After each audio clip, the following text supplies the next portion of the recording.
Bongani Bingwa. 19 after 7, on to this. The National Convention had over 1,000 delegates in attendance. And so, did it give you a sense of the beginning of real change, or was it yet another discussion with elites, yet another talk shop? It was hosted at UNISA, themed Uniting Voices Shaping the Nation. There were leaders from government, politics, business, civil society. But you may remember, of course, last week, 7 legacy foundations withdrawing. The president insisted it must continue. And we want to hear both sides of shall we say, the argument. It's not a debate. It's not going to be you versus me, but we want to tell both sides of that story. So we thought we'd invite one of the legacy foundations. We're joined firstly by Dr. Geraldine Fraser-Moleketi, who is the chairperson of the Thabo Mbeki Foundation. A pleasure to have you on our show. Thank you for your time. Good morning, Bongani. Good to be on your show, as if always. We want to catch up with the thinking of the legacy foundations following your withdrawal from at least the planning phase of this national dialogue. Is it still your position that this event was misrepresentative or unrepresentative of what your initial intentions were? Thank you for the question. I do want to say that, a national foundation by its very nature is quite complex. And we were quite clear as progenitors of the idea that there was a need for a process, a pre-convention process that would actually contribute towards preparing for a national dialogue in all honesty. Because as you are aware, Bongani, there's been a number of skeptics around this process. And just to give you a sense, the intention always in the conception as well as the preparation over a period of 1 year was that at a national convention, this would be a point in the process when a report of the past 12 months would be presented to a larger plenary. But that in essence, in addition to that, the report is but one part.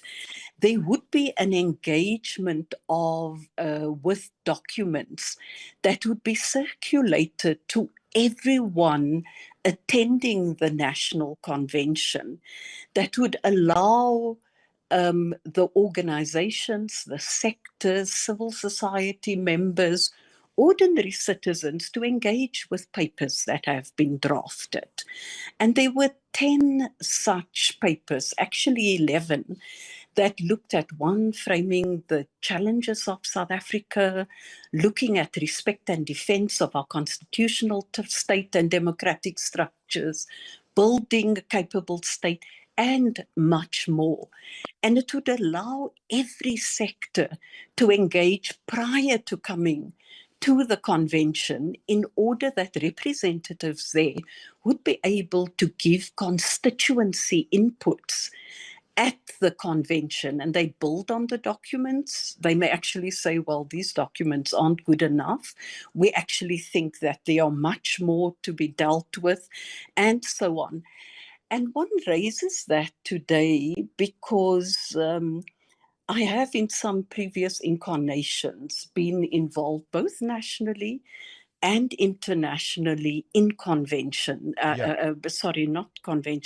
in national dialogues, and clearly understood that the amount of work you put into the process, the pre-dialogue, results in the quality of the outcome, and especially dealing with the complexities that we currently confront in South Africa. So essentially, and that was the intention. If I'm hearing you correctly, you're saying there's no point in getting together under one roof if there isn't substance to the discussions that are being held. You wanted preparatory documents, you wanted fact sheets, you wanted reports. No doubt, I would imagine you'd want those all even translated in various languages so that as many stakeholders as possible would give considered inputs.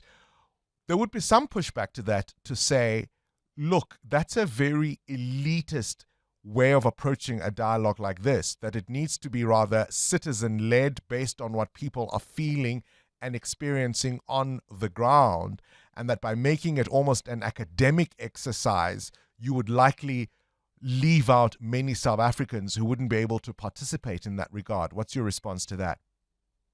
Oh, no, you won't. As a matter of fact, we've got instances, examples in South Africa, and as I said elsewhere on the African continent, where the importance is in the preparation of the process. It's not elite driven. You actually go out to sectors and communities and say, here are identified issues. This is what has been received coming from communities. What should be added? And in the process, you have representatives from those very Yeah. communities or sectors who will participate. So it's not academics or elites that will do so. And I'll give you an example. We have an African peer review mechanism that had been adopted by the African Union. In South Africa and elsewhere on the African continent, there's always been a country report drafted. Yeah. That country report came from communities and it was put in a final document. You bring people together in discussion, All right. and their engagement is such that take forward not only the sentiment, but the intention. And you also look at what are the short-term interventions required All right. to deal with the challenges. I accept all of that. Is it too late? Can there be any middle ground for these legacy foundations to still come back to this process? It's never too late. And as I said earlier, being the progenitors, we had not withdrawn from the national dialogue.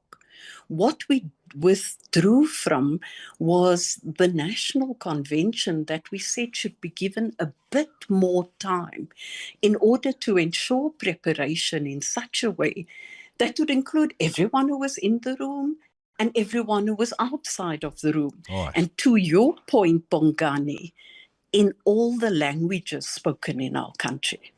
Yeah, no, I fully appreciate that.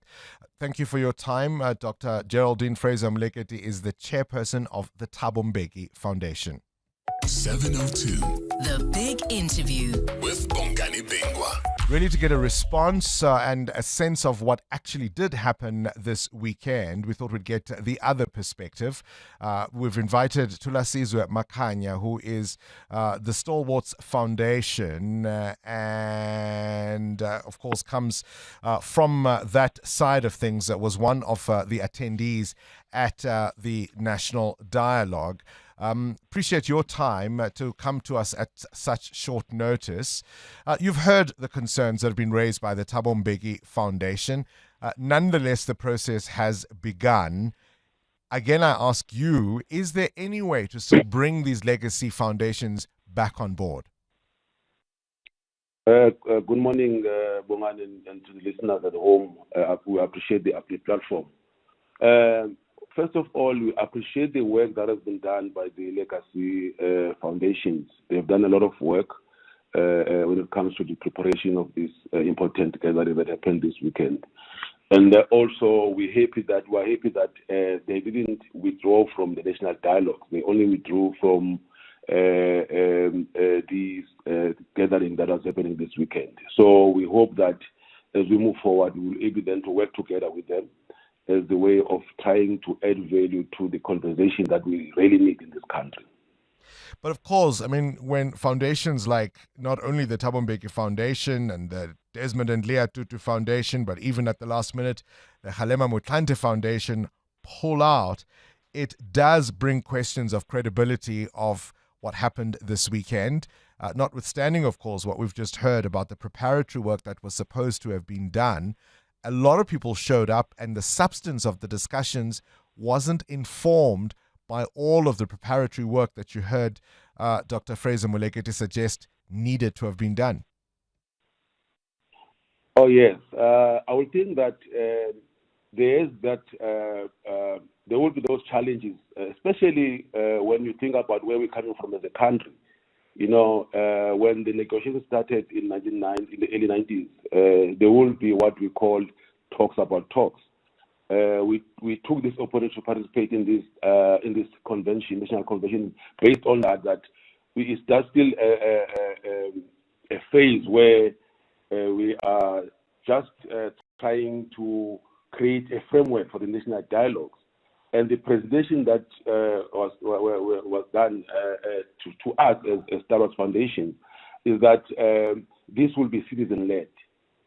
And we're encouraged and we're encouraged to participate through that. And what then our input will be that this should go beyond foundations. This should go beyond civic organizations. It should encourage citizens as individuals to be part of these important platforms to shape the future of this country. And also, what also attracted us is that there will be, in this country, we have over 4,000 wards. So, and then it also means that they will have an average of 3 dialogues per ward, depending on the size of the ward. So it means that there will be over 12,000 dialogues that we'll have in this country in the near future. So citizen-led, we are for that approach. All right, so there might still be a meeting of minds at some point. Thulasizwe Makhanya is from the Stalwarts Foundation and also the Charlotte Manya Maxeke Institute. Current events, developing stories, Tough questions. your voice making a difference. This is Breakfast with Bongani Bingwa.